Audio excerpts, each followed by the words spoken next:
Private parts, privacy, and personal space, the conversations most parents dread.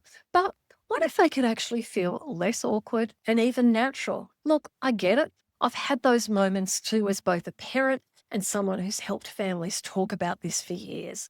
Every autistic and ADHD child deserves to understand their body, their boundaries, and their right to say no.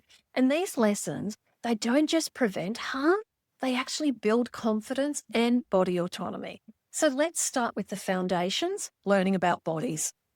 So, how do we even begin talking about bodies without awkwardness? Start with the basics, naming body parts. Learning anatomical words like penis, vulva, and bottom helps kids feel comfortable and confident. And when we use real words, it normalizes their body, builds trust, removes shame. I still remember naming body parts during bath time with my kids. One day, my daughter asked why her brother had a penis, and she didn't. And it turned into this lovely, calm chat about how all bodies are different. Simple, curious, and no drama. So use bath time or getting dressed to name body parts naturally. And you can use visuals like picture books, songs, paper dolls. I've got some great free paper dolls on my website with genitals. You can even use colouring in pages as well. And everyday repetition actually builds comfort. Next, we're going to talk about how understanding body differences helps to prepare kids for puberty. Knowing that all bodies grow and change helps kids develop body acceptance, but autistic kids often need this taught literally and early. So show pictures of male and female bodies and adult bodies in age-appropriate books. There are so many puberty books. I've got lists on my website where I talk them into gender, whether they're inclusive, and I also break them into the books that do talk about sex and the books that don't as well. So I'll try to remember to stick the link below the video, but if I forget, message me or comment. Books are super, super helpful, especially for the diagrams of the changes. And talk about how everyone's body changes at different times. You could say, when you get older, you'll start to grow hair on your face like dad, or you'll start to grow breasts as you go through puberty. And starting these conversations early makes puberty less scary later on. And now that your child understands their body, let's talk about what parts are private and why. Many autistic and ADHD kids don't automatically pick up on the social cues about what's public or private. They need clear, consistent teaching. And one easy way to explain it is the parts of our body covered by underwear or swimmers are private. So use visuals or lists of where it's okay to be naked. So in the bathroom, in their bedroom, sometimes at the doctor's office, if you live in America, where genital examinations are a part of regular pediatric visits. Look, I'll never forget when my son proudly announced in the supermarket queue that his penis was standing up like a rocket. You know, I wanted the floor to swallow me, but it was a great reminder that kids need to learn what's private versus public and not be shamed for their curiosity.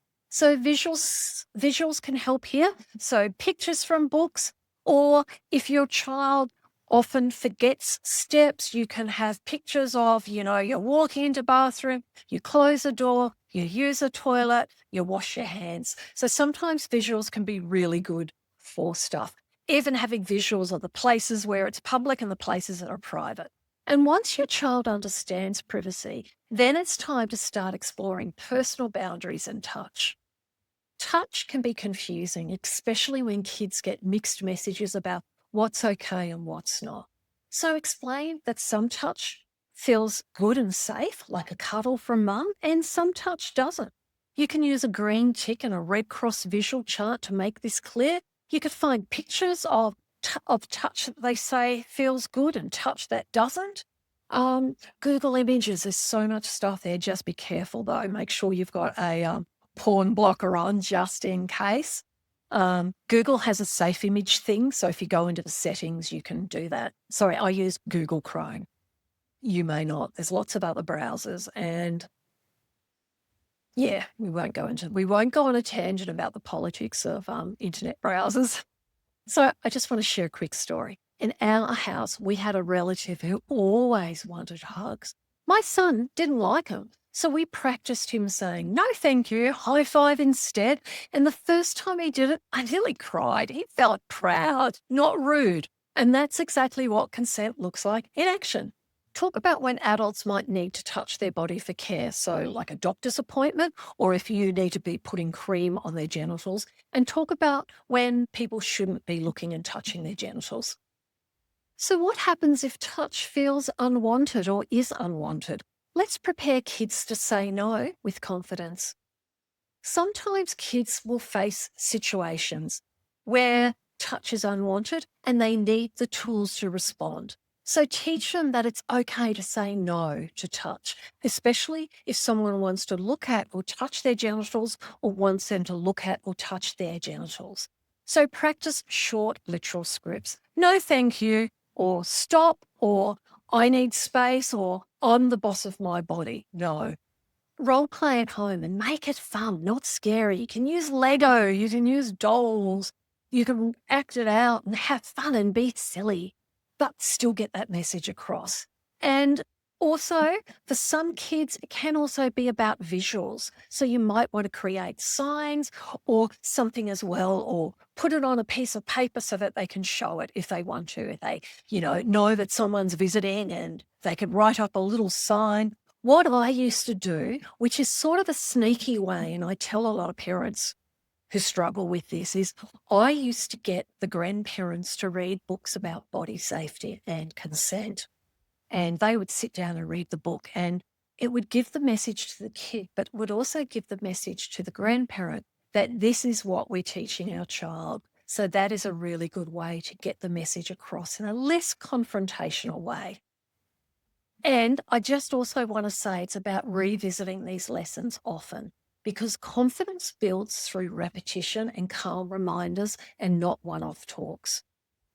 So, boundaries, privacy, and personal space, they aren't one conversation. They're a lifelong safety skill. And when you start early, you'll actually protect your child's confidence, independence, and safety. I want to just quickly share a story. My teenage daughter's off at uni, and we have had conversations on and off in her whole childhood about consent and body safety. And she's really good at identifying when her boundaries are being breached. And sometimes, if she's struggling with enforcing them, she will reach out to me. So she's 20 soon, and we're still having conversations about this stuff because when you look at it in a book, in theory, it's all very black and white, but in the real world, it isn't. So this is why we need to keep having these conversations, because our kids are going to grow up, they're going to leave home, they're going to go out into that real world. And these lessons that you're teaching your child now are things that are going to keep them feel safe in the real world out there. So back to what we're talking about. That's how we teach boundaries that actually do stick. And look, if you're ready to keep going, another important conversation to have with autistic and ADHD kids is online porn. So click the video on the screen right now, and I'll show you how to get started with the porn talk.